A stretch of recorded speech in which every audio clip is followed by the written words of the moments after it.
Good afternoon, everyone. I now call this meeting of the Executive Council to order.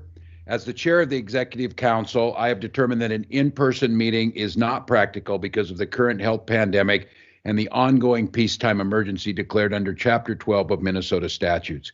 As is permitted under the open meeting law in these conditions, this meeting of the Executive Council is being conducted virtually, and all votes will be a roll call vote.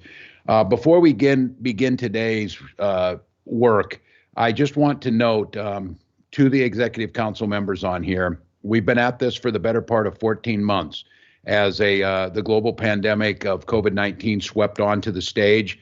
The first cases in Minnesota 14 months ago as we started to identify on March 6th, and we have had the need to constantly be with this Executive Council as statute permits to help manage this crisis. And I would like to just say, on behalf of the people of Minnesota and myself, to the other constitutional officers on here, how deeply grateful we are. You have your own jobs to do. You have been asked to come time after time to make truly life and death decisions, many of those very unpopular. But you're willing to make those tough choices. And because of that, we stand here on the edge of moving beyond this into a maintenance phase, protecting Minnesotans' lives, and measured against the number of people who died per 100,000, who became infected, hospitalizations, other quality of life indicators.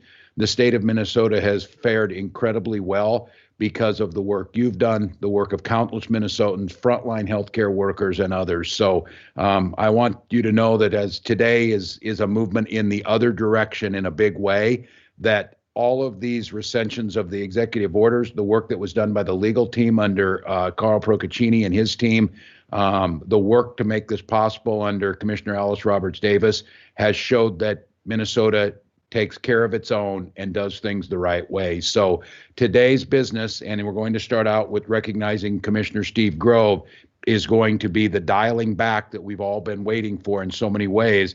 But at the same time, you're going to hear us continue to say there's more work to be done on the vaccination piece, but many of the extraordinary measures that you were asked to put into place are going to be rescinded over the next several weeks as we move through this pandemic. So please accept my deep thanks, and I'm not sure if Minnesotans, the jobs that each of you have to do, there's only been several hundred Minnesotans that have ever been elected to statewide office, and being at this time to carry out your office's constitutional responsibilities and the incredible work that was asked of this Executive Council is one that I will forever be grateful for. So I want to thank you all, and with that, recognize Commissioner Steve Grove of the Minnesota Department of Employment and Economic Development to present a request to approve Executive Order 2121, safely sunsetting COVID-19 public health restrictions and amending emergency executive orders 20-55, 20-81, 21-11, and rescinding emergency executive orders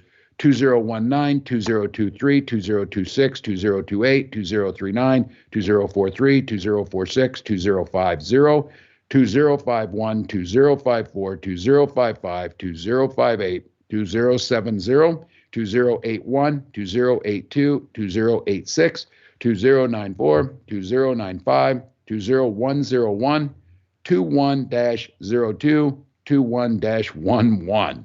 A lot of work that's been done, a lot of work that saved lives. With that, Commissioner Grove, you are recognized for as much time as you may consume. Thank you, Governor. That's quite a mouthful of rescissions indeed, and thanks to the Executive Council as well. I want to echo that gratitude for all the work you've done throughout this pandemic. We are here, as the Governor said, to discuss Executive Order 2121. This is to safely sunset our COVID-19 public health restrictions. This order provides a full and clear path out of COVID-19 restrictions for both businesses and organizations across the state, in large part thanks to the hard work of Minnesotans to get vaccinated, stay safe, and be careful throughout the last year. So we have seen good progress in our state. We are certainly not out of the woods yet, but we have more than 2.5 million Minnesotans who've gotten their shot, which has stifled COVID-19 and its variants. We have seen 90% of Minnesotans 65 and above have at least one dose, and over 82% of those Minnesotans are fully vaccinated. Teachers and childcare workers have gotten their shots. And there are opportunities everywhere throughout Minnesota to get vaccinated. We encourage all Minnesotans to do that. We're at about 59%. We want to get to 70. That's an important number for us here in the state, and this order describes a pathway to get there. So there are 3 parts to this announcement today, and I'll walk through each in order of sort of their importance here. The big one is May 28th. That is the date at which we end all business capacity restrictions. That means no more capacity limitations, no more social distancing requirements, and only a couple of remaining requirements will be there as of May 28th. On May 28th, we will continue to have face coverings required indoors and for outdoor large events. Specifically for outdoor large events, that means above 500 people at an event within a contained space. So public parks, parades, sort of more nebulous outside gatherings, no masking requirement, but for contained outdoor large events above 500, the masking requirement will remain. And we ask that businesses continue to have COVID-19 preparedness plans, which they've had for so long. The guidance from the state at that point will be decreased to just a couple of pages of minimal guidance. The reams of necessary documents we've had throughout for each sector will go away. And the plans that we'll ask each business to have in place will be very simple. Just focus on health screening, cleaning, disinfection and disinfecting, use of face coverings, hand hygiene, and what have you. But really, May 28th is that date at which we really move beyond almost all of the restrictions on our economy to mitigate against COVID-19 from the state perspective.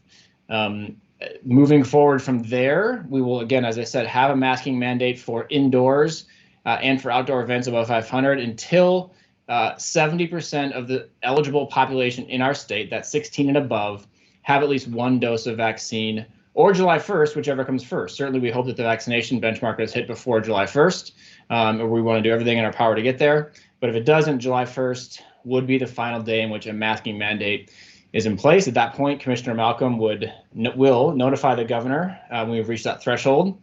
And then within 2 days, the governor will notify that all public requirements on masking from the state perspective will end. Now, local jurisdictions will still be able to have their own guidelines should they so choose.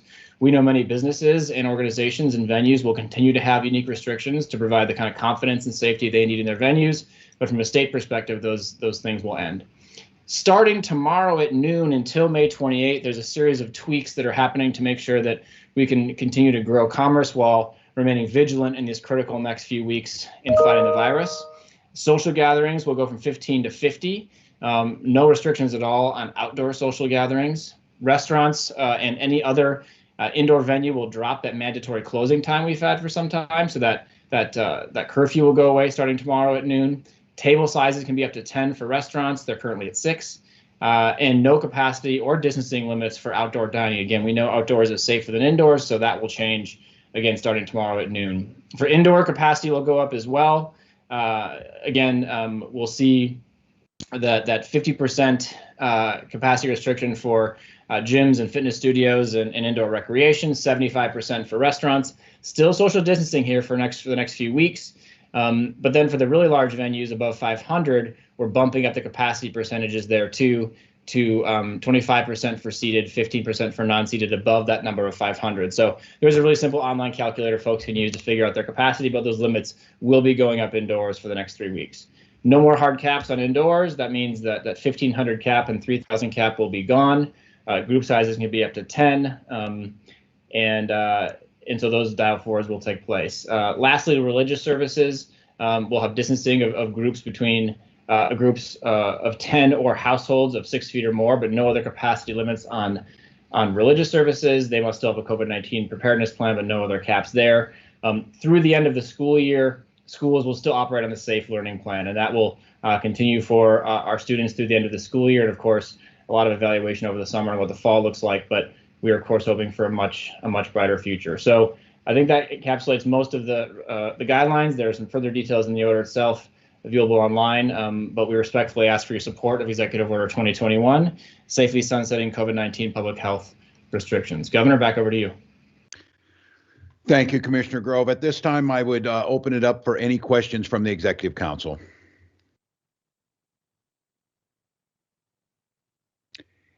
Hearing none, I would call for a motion to approve Executive Order 2121. So moved. I now call roll call vote of each member of the council to state their vote. Attorney General Ellison? Aye. Secretary of State Simon?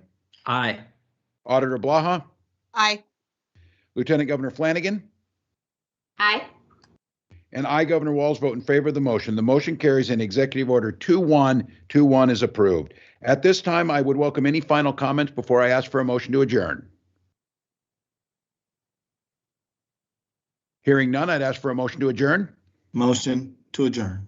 I now call for a roll call vote of each member. Attorney General Ellison, Aye. Secretary of State Simon, Aye. Auditor Blaha, Aye. Lieutenant Governor Flanagan, Aye.